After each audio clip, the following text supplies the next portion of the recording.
Lisa. How are you today? Hi, John. I'm good, thanks. How about you? I'm fine. Are you ready for our English practice? Yes, I am. What are we going to do today?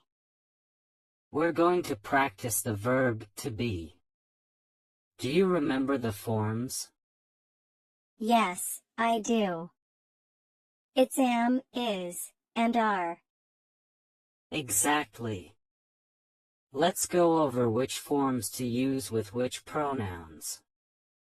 For I, we use am.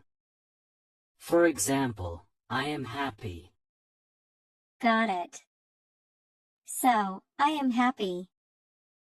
Right.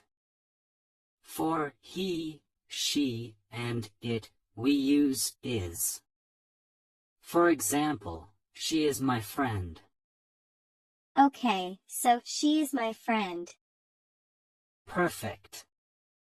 And for you, we, and they, we use are.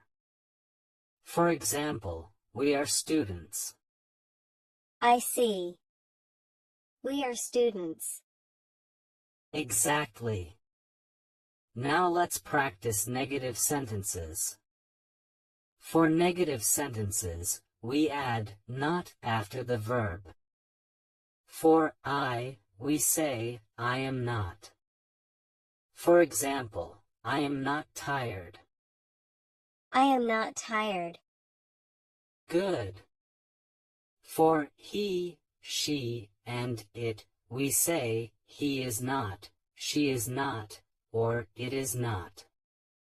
For example, he is not here. He is not here.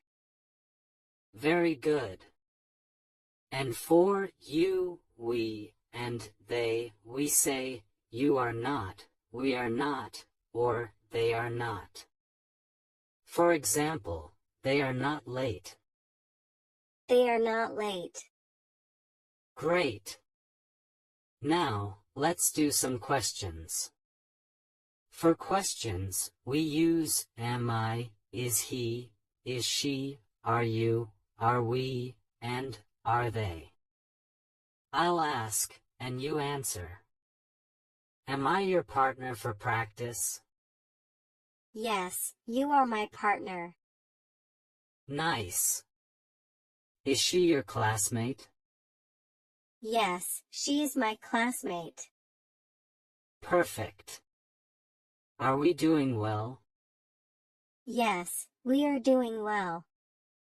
Awesome work, Lisa. Remember, am is for I, is for he, she, and it, and are is for you, we, and they. Thanks for the help, John. You're welcome. Please like and subscribe.